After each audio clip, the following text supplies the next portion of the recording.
Imagine facing a diagnosis that turns your world upside down. You're battling not just the illness but also the side effects of the treatment, which can be overwhelming. Fatigue, nausea, pain, these become daily struggles. In the midst of this, you might hear about cannabidiol, or CBD, and wonder, could this be the answer to some of these challenges? CBD is one of many compounds found in the cannabis plant, and it's gaining attention for its potential to help manage some of the symptoms and side effects associated with cancer treatment.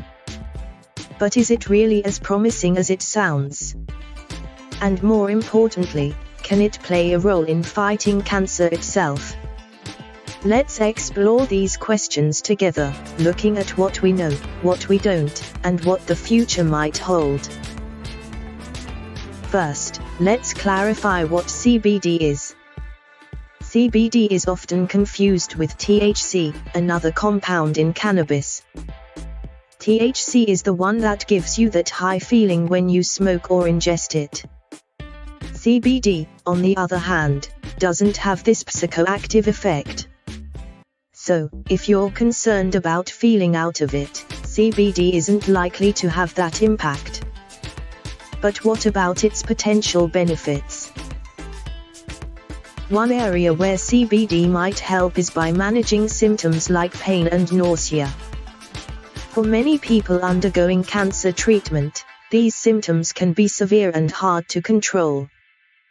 Traditional pain medications, like opioids, can sometimes stop working effectively, especially when the pain is caused by inflammation or nerve damage. CBD interacts with the body's endocannabinoid system in a way that may help reduce this pain by calming inflammation. Now, you might be wondering, is there evidence that CBD can actually relieve these symptoms? While the research is still in its early stages, there have been some promising results.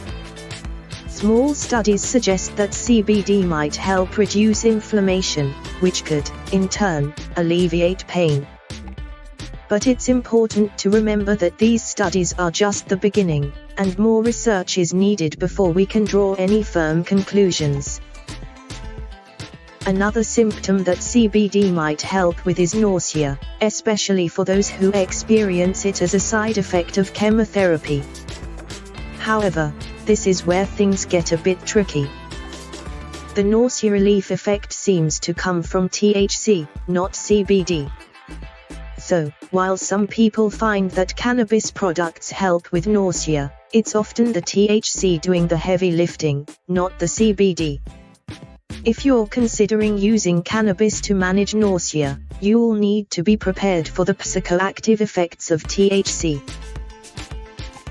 This brings us to a question that many people are curious about: can CBD prevent or treat cancer itself? This is where the science is even murkier. The National Cancer Institute has reviewed a number of studies on cannabis and cancer, and the results have been mixed. For example, some studies suggest that cannabis use doesn't increase the risk of cancers associated with tobacco, like lung cancer. But there's also research indicating that cannabis might be linked to an increased risk of other types of cancer, such as prostate cancer. On the flip side, there are studies suggesting that cannabis use might actually lower the risk of certain cancers. For instance, one study found that cannabis users had a 45% lower risk of developing bladder cancer. But before you get too excited, remember that these studies are just snapshots. They don't give us the full picture, and they don't prove that cannabis, or CBD specifically, can prevent cancer. In terms of direct cancer treatment, there are no large clinical trials currently investigating the use of CBD or other cannabinoids as a cure for cancer. There are some small, early-stage studies looking at whether CBD, often combined with THC, might help when used alongside chemotherapy. These studies are still in their infancy, so it's too early to say whether CBD could one day become a standard part of cancer treatment. While the idea of using CBD as a cancer treatment is intriguing, it's crucial to approach this with caution. Some studies have shown that certain dosages and types of cannabinoids might actually suppress the immune system, potentially allowing tumors to grow unchecked. This highlights the importance of thorough, long-term research before we can make any definitive claims about the role of CBD in cancer therapy. Even though CBD may not be a miracle cure for cancer, it does seem to have a lower risk of side effects compared to many traditional medications. For instance, there are no known lethal doses of CBD or THC, which isn't the case for opioids, commonly used for pain management. CBD doesn't affect the body's respiratory function in the way that opioids do, which is why it's considered safer in that regard. That said, CBD isn't entirely free of side effects. Some people might experience fatigue, diarrhea, changes in appetite, or weight fluctuations. More importantly, CBD can interact with other medications, including those commonly used in cancer treatment. For example, it can affect the way the liver processes certain drugs, which could potentially make some cancer therapies less effective. This is why it's so important to talk to your doctor before adding CBD to your treatment plan. One thing that often concerns people is the risk of becoming dependent on CBD. However, clinical trials of Epidiolex, a CBD-based medication approved by the FDA to treat epilepsy, found no signs of physical dependence.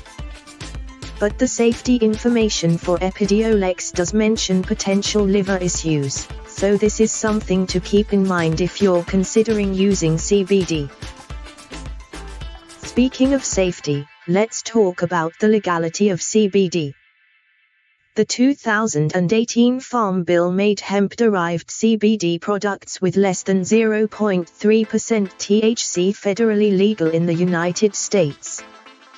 However, CBD products with more than 0.3% THC are still considered illegal under federal law, although they may be legal under some state laws. This legal gray area can make things confusing, especially when you're trying to figure out what's safe and legal to use. Moreover, the FDA has not approved most non-prescription CBD products, which means that the quality and labeling of these products can vary widely. Some products might not contain the amount of CBD they claim, or they might contain more THC than is legally allowed.